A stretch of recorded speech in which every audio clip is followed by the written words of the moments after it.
ایمان لانے کی یہاں پر بات ہے. اسی لیے تو جب آنے والے آئے تو قرآن نے واضح طور پہ کہہ دیا قالت الاعراب آمنا، یہ جو کہہ رہے ہیں آنے والے کہ ہم ایمان لائے.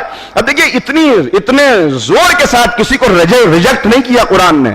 قل لم تؤمنوا، ان سے کہہ دیجئے ہرگز ہرگز تم ایمان نہیں لائے. یہ تم دعویٰ کر رہے ہو ابھی تم اسلام لائے ہو، ایمان تو تم جانتے بھی نہیں ہو کہ ایمان کیا ہے. تو آج بھی اکثریت کا حال یہ کہ ہم سب سمجھ رہے ہیں کہ ہم ایمان کے درجے کے اوپر فائز ہیں، لیکن اگر آپ دیکھیں جملہ کہا تھا پچھلے سال، میں بار بار اسے دہراتا ہوں کہ اکثریت کا حال کیا ہے. کہ آپ ان سے پوچھیں کہ آپ مسلمان ہیں؟ کہ بحمدللہ مسلمان ہیں. کیوں مسلمان ہیں؟ کہ اس لیے کہ مسلمان گھرانے میں پیدا ہو گئے. عمل کرتے ہیں اسلام پر، یہ جملہ پچھلے سال بھی کہا تھا مجھے یاد ہے، پھر دوہرا رہا ہوں اسے نئے سننے والوں کے لیے. عمل کرتے ہیں اسلام پر. کہ کیوں نہیں کرتے؟ کہ کیا عمل ہے؟ کہ جب بھی گوشت خریدتے ہیں تو یہ دیکھ لیتے ہیں کہ صحیح طریقے سے ذبح ہوا یا نہیں ہے.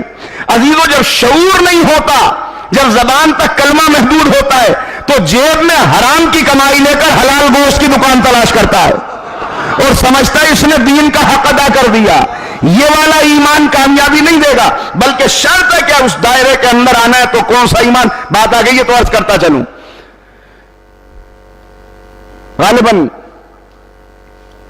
صحیح تاریخ تو اس وقت مجھے یاد نہیں، اس لیے کہ یہ ذہن میں نہیں تھا کہ اس کو پیش کرنا ہے، لیکن ایک کسی زمین کے ٹکڑے کے اوپر ہندوؤں اور مسلمانوں میں نزاع تھا. وہ کہتے تھے یہ ہمارا ہے، وہ کہتے تھے یہ ہمارا ہے.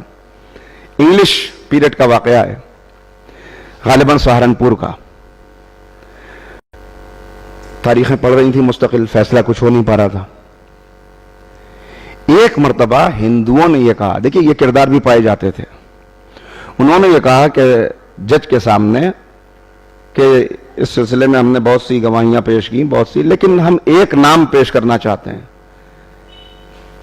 وہ آ کر عدالت میں گواہی دے دے تو جو اس کی گواہی پر آپ فیصلہ کریں گے وہ ہمیں بھی منظور ہوگا. انہوں نے نام پیش کیا فدا حسین صاحب کا.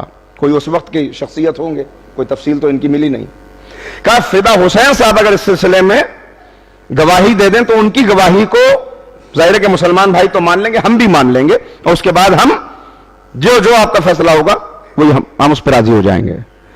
اب آپ اندازہ کر سکتے ہیں کہ جب ہندوؤں کی طرف سے یہ مطالبہ ہوا تو عالم کیا ہوا ہوگا. یعنی لکھا ہوا ہے کہ عالم یہ تھا کہ مسلمانوں میں عید آ گئی، مٹھائیاں تقسیم ہو رہی ہیں، مبارکبادیں دی جا رہی ہیں کہ لو بھائی اب تو جیت گئے، اب تو فدا حسین کی گواہی کے اوپر سب کچھ منحصر ہے. تاریخ آئی، جناب فدا حسین صاحب پہنچے، جج نے ان سے کہا کہ بھائی آپ کی گواہی کے اوپر سب کچھ منحصر ہے، بتائیے آپ کا کیا کہنا ہے. وہ کچھ دیر تک خاموش کھڑے رہے. اس کے بعد انہوں نے کہا کہ اگر مجھ سے پوچھتے ہیں تو بات یہ ہے کہ حقیقتاً یہ زمین ہندو بھائیوں کی ہے، مسلمانوں کا اس پر قبضہ ضرور ہے، لیکن میں جانتا ہوں کہ یہ زمین ان کی ہے. اب آپ اندازہ کر سکتے ہیں کیسا رنگ بدلا ہوگا.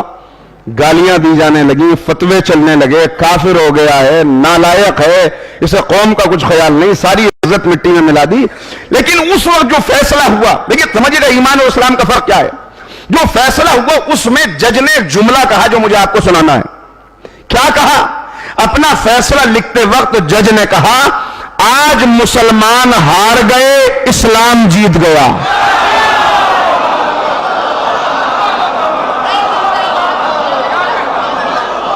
آج مسلمان ہار گئے، اسلام جیت گیا.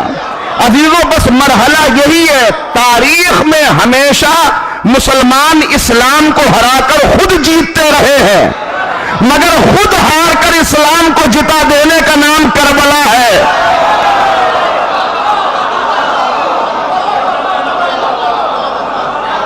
جان